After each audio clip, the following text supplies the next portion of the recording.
আমি আল্লাহর কসম করে বলতে পারি যে এই ৭টি হরফ যদি আপনার তেলাওয়াতের উচ্চারণে ভুল থাকে তাহলে আপনার তেলাওয়াত অশুদ্ধ এবং এই ৭টি হরফ আপনার নামাজে উচ্চারণে যদি ভুল হয় আপনার নামাজ ভেঙে যাবে। নামাজ ভঙ্গের কারণে ১৯টি, তার প্রথমটি হচ্ছে নামাজে কোরআন শরীফ অশুদ্ধ পড়া। তো সেই দিকে লক্ষ্য করে আমি ৩০টি পর্ব সাজিয়েছি, যেটি প্রতিদিন একটি করে ভিডিও আপলোড করব, যার মাধ্যমে আপনি সহিহ শুদ্ধ করে কোরআন শিখতে পারবেন ইনশাআল্লাহ। তো প্রথম পর্বটি খুবই গুরুত্বপূর্ণ। প্রথম পর্বটি ২৯টি হরফ রয়েছে। এই ২৯টি হরফ পুরো কোরআনের ভিতরে ছড়িয়ে ছিটিয়ে রয়েছে। অতএব আসুন আমরা প্রথম পর্বটি খুবই মনোযোগ সহকারে খেয়াল করি এবং বাকি ২৯টি পর্ব শেখার জন্য চ্যানেলটি সাবস্ক্রাইব করে রাখি আর ভিডিওতে একটি লাইক দিই। তো আসুন শুরু করছি। আজকে শুরু করার পূর্বে এই দোয়াটি পড়ে নিচ্ছি। রব্বি জিদনি ইলমা, রব্বি জিদনি ইলমা। হে আল্লাহ আমাদেরকে জ্ঞান বাড়িয়ে দিন। হে আল্লাহ আমাদের এই ৩০টি পর্ব খুবই সহজ করে দিন, যাতে করে আমরা সহি শুদ্ধ করে কোরআন শিখতে পারি। তো ২৯টি হরফের ভিতরে ৭টি হরফ খুবই গুরুত্বপূর্ণ, খুবই মনোযোগ সহকারে খেয়াল করবেন। আরবি ২৯টি হরফ, তার প্রথমটি হচ্ছে আলিফ। আলিফটি উচ্চারণ করার সময় খেয়াল রাখবেন উপরের দাঁতগুলো নিচের ঠোঁটে রেখে এভাবে আলিফ আলিফ হরফটি উচ্চারণ করবেন। আলিফ আলিফ আলিফ বারবার প্র্যাকটিস করবেন। ভিডিওটি থামিয়ে থামিয়ে বারবার প্র্যাকটিস করবেন। এরপর আসুন বা। বা হরফটি দুই ঠোঁট মিলিয়ে এভাবে উচ্চারণ করবেন, বা বা বা। তাহলে আপনার সহিহ শুদ্ধ উচ্চারণ হবে। এরপরে আসুন আমরা তা। জিহ্বার আগাটি সামনে দুটি দাঁতের গোড়া থেকে এভাবে উচ্চারণ করি, তা তা তা। একটি বিষয় খেয়াল করবেন, আমি প্রথম লাইনটি বলবো, এরপরে পরের হরফগুলো প্রথম লাইনের সঙ্গে মিলিয়ে দেব। কারণ আমি যদি এখানে ২টি ৩টি হরফ মিলিয়ে দিই তাহলে আপনাদের খুব সহজেই মনে থাকবে। তো এরপর আসুন সা। এই মারাত্মক লেভেলের ভুলগুলোর মধ্যে আরেকটি হচ্ছে সা। এই সাটি অধিকাংশ লোক সা বলে। সা বললে সিন ও সতের উচ্চারণ চলে আসে, এই জন্য আমরা সাকে সা বলবো। জিহ্বার আগা থেকে দাঁতের আগার সঙ্গে মিলাবো, যেমন সা। নর্মালি সা এভাবে আমরা উচ্চারণ করব। এর সঙ্গে ৩টি হরফ রয়েছে, যে ৩টি হরফ সেম উচ্চারণ হয়, যেমন সা, জাল আর হচ্ছে র। খেয়াল রাখবেন, সা, জাল আর হচ্ছে র। এই ৩টি হরফ উচ্চারণের দিক থেকে একই রকম, জিহ্বার আগা দাঁতের আগা থেকে উচ্চারণ হয়। তো এইভাবে একটি হরফ আরেকটি হরফের সঙ্গে মিলিয়ে দেব, সেম যেই হরফগুলো উচ্চারণ হয়, যাতে করে আপনার খুব সহজেই মনে থাকে। এরপর আসুন জিম। জিমটি মনে রাখবেন, জিহ্বার মাঝখানের অংশটা উপরের তালুর সঙ্গে মিলিয়ে উচ্চারণ করবেন। এর সঙ্গে ৩টি হরফ রয়েছে, মনে রাখবেন। জিম জিম এভাবে টেনে উচ্চারণ করবেন, জিম। এরপর আসুন জিম, শিন আর হচ্ছে ইয়া। জিম শিন, জিম শিন আর হচ্ছে ইয়া। এই ৩টি হরফ জিহ্বার মাঝখান এবং উপরের তালু থেকে উচ্চারণ হয়। এরপর আসুন হা। মারাত্মক লেভেলের মধ্যে আরেকটি হরফ হচ্ছে হা। এখানে সূরা ফাতিহার ওখানে অধিকাংশ লোক আলহামদু বলে, যার ফলে নামাজ ভেঙে যায়। ওখানে হাটি হলকের মাঝখান থেকে আলহামদু বলতে হবে। হা হা এভাবে চাপ দিয়ে বারবার উচ্চারণ করবেন, বারবার প্র্যাকটিস করবেন, ভিডিওটি থামিয়ে থামিয়ে প্র্যাকটিস করবেন। এরপর আসুন খ।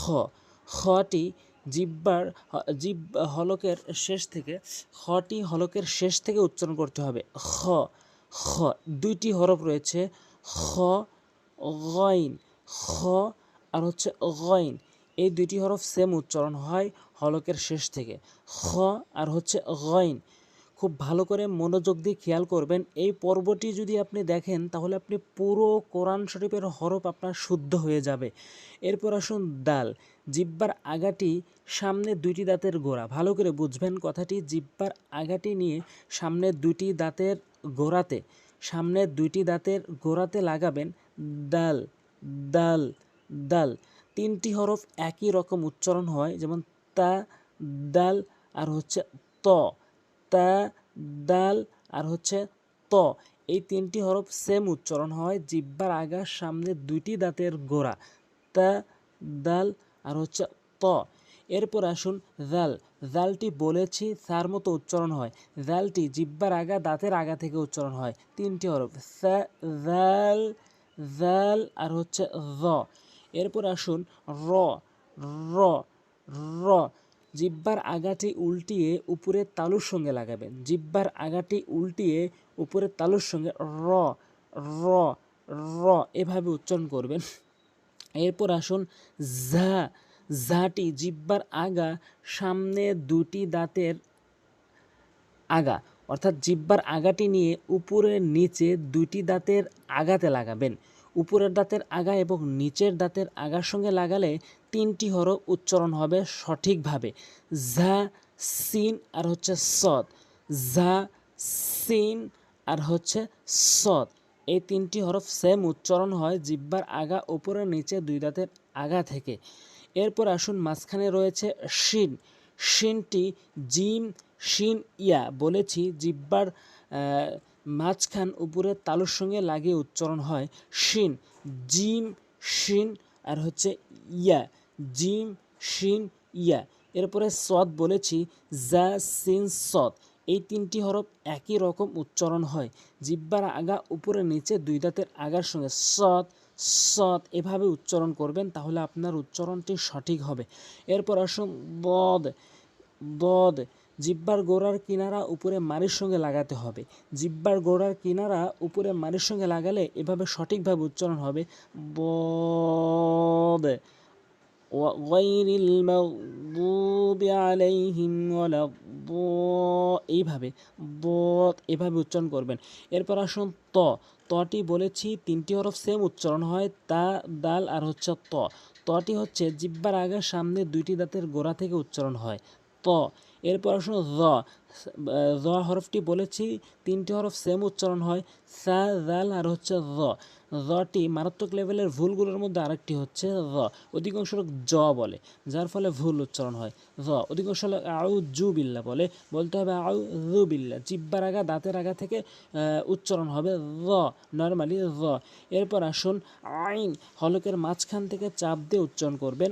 অধিকাংশ লোক সূরা ফাতিহার ওখানে আলহামদুলিল্লাহি রাব্বিল আলামিন বলে, যারা বলেন আলামিন তাদের নামাজ ভেঙে যায়, বলতে হবে আলামিন চাপ দিয়ে বলবেন। এবং 2টি হরফ একই রকম উচ্চারণ হয়, একটি হচ্ছে হা আর একটি হচ্ছে আইন। হা আর হচ্ছে আইন। এরপর আসুন গইন। গইনটি হলকের শেষ থেকে খর ন্যায় উচ্চারণ হয়, 2টি হরফ সেম উচ্চারণ হয়, একটি হচ্ছে খ আর একটি হচ্ছে গইন। এরপর আসুন ফা। উপরের দাঁতগুলো নিচের ঠোঁটের পেট লাগাবেন, যেমন ফা ফা এভাবে উচ্চারণ করবেন। এরপর আসুন অফ। অফ হরফটি ধাক্কা দিয়ে জিহ্বার গোড়া উপরে তালু থেকে উচ্চারণ করবেন। অফ আমরা সাধারণত সূরা ইখলাস ও সূরা নাস ও সূরা ফালাকের ওখানে কুল আউযু বলে থাকি, যার ভুল অর্থ হচ্ছে হে রাসূল আপনি খান। এর সঠিক অর্থ যদি দাঁড়াতে চান তাহলে অবশ্যই কফটি জিহ্বার গোড়া উপরে তালু থেকে কফ ধাক্কা দিয়ে কুল আউযু বিরাব্বিল ফালাক কুল হুয়াল্লাহু এভাবে কফটি উচ্চারণ করবেন। এরপরে কাফ। কফ উচ্চারণ হয় হচ্ছে জিহ্বার গোড়া উপরে তালু থেকে, আর কাফ উচ্চারণ হয় জিহ্বার গোড়া হতে একটু আগে বাড়াইয়া উপরে তালুর সঙ্গে। কাফ কাফ কাফ কাফ বারবার প্র্যাকটিস করবেন। এরপরে হচ্ছে লাম। লাম হরফটি জিহ্বার আগা উপরে তালু থেকে লাম লাম এভাবে উচ্চারণ করবেন। লাম জিহ্বার আগা এক পাশে মারির সঙ্গে লাগাবেন লাম। এরপর আসুন মিম।